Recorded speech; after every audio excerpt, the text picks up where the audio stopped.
Yapon guys. Natay tubagon. Okay. Engineer, unsay buhaton aning asawa nga gapang under manakit ra ba? Nya katawa dayon nga emoticon. Wa na gid guys. Inyo nagigong himong kapitan na pod. O niya ang akong kabiklan ani nganong naikatawa. Kining nagpadala ni. Masa man na klase nga under pre. O wala naman siguro tay buhaton na kay murag nindot man. Nya manakit. Siyempre, manakit gina pre kung di mo pagbigyan. Mo ba na pre mong gika-problemahan? Dili na kapangander. Blessing kay pre nga na kay nana nga asawa padayon na wala tay buhaton na. Pero bitaw seryoso pre unsa kanay imong pasabot nga gapangander. Ato sang i-define kung unsa ang under. Mangander baka na bitaw murag nang butang nato nga gapanakit pa gyud. Under meaning as a decision o sa baka imong gusto mahibal ano para sa ako no kung kumbaga kung dili ka pala hubog sa ba ang definition maguna ko sa under pre inani kani kung ang lalaki nalupig sa ana bitong kung lupig sa asawa about sa example sa pag-atiman sa mga bata inana kining for example ako hindi gid ko magpa-under pre kung sa ako lang mutana ka sa ako kung about sa pamilya about sa obligasyon sa bata kaya akong definition sa under na under ko sa obligation ako napasagdan sila so under kay ko sa akong asawa na kay wala man napasagdan man ako marag wala ko'y na-contribute ba marag inana niya kung naibation na atong anak siyempre mutabang kitag atiman kay ngano may mag duha ba mo naghimo ana so duha sa mo matiman no.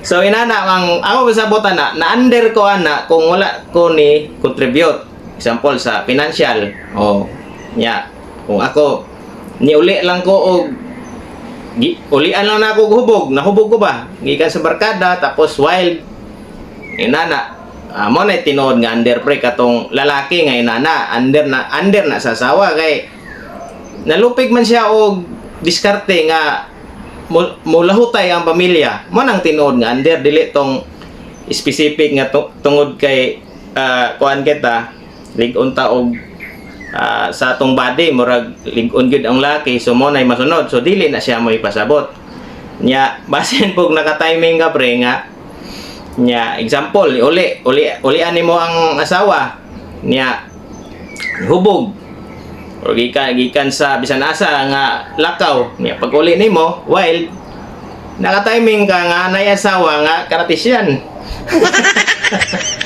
Naigo ka sa frontal kick. Back kick. Napagi roundhouse kick. Wala na, nagtuyok-tuyok kita, nagikag-star na. So, wala. So, sa sunod ni mong hubugan na, ay, kumpiyansa. Kuya pa. Magkit pa nagikadya. So, kung sa imong kuan, mga bisyo, para dili ka ma-under, bali, para sa ko makiglambigit ka sa imong asawa. Kanang tabangan nimo ba? Kay posible kayo nga ang asawa kanabitawng musupak or na kanang pirmi na lang kanay naiban man gud nga pirmi na lang mo desisyon kay ang iyang bana sila na ang asawa nila pirmi magdesisyon sa ilang panag-uban kay iyang bana man gud inana ba kanang kulang sa diskarte so kana mo na tinuod nga under dili tong dili tong gipasakitan dili nang inana kay base na kay nabuhat nga di maayo no.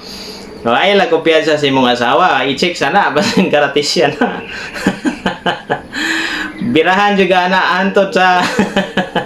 no, para sa ako, ang under, kung nalupig ka sa yung nana, obligation ba? Kung naman ko'y magtiayon nga, dili po nato ikahukom nga example wala kay trabaho niya ang asawa na trabaho. Ang imong i-contribute ana ang pag-atiman sa imong anak ug ang kanang nasbalay ba di biya po na lalim, no? So kuha na lang pod i-assist gyud na nga matarong po nato ang atong trabaho nya. Kung baliktad pod ang misis may walay trabaho, ang bana ang nay trabaho, kung para sa kuha pag ulay sa bana mutabang gina siya sa supposedly mutabang na siya sa pag-atiman sa mga bata kay di lalim ang mag-atiman gid sa bata katisting ko ana.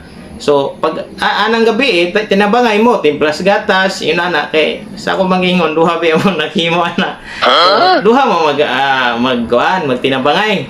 So dili magampa-ampa ba kay mo nay makagubot nya dili pasabot nga kitang laki kita na lang gipirmi masunod. So inana wala man gyud sa relationship walay power partnership ba di ba?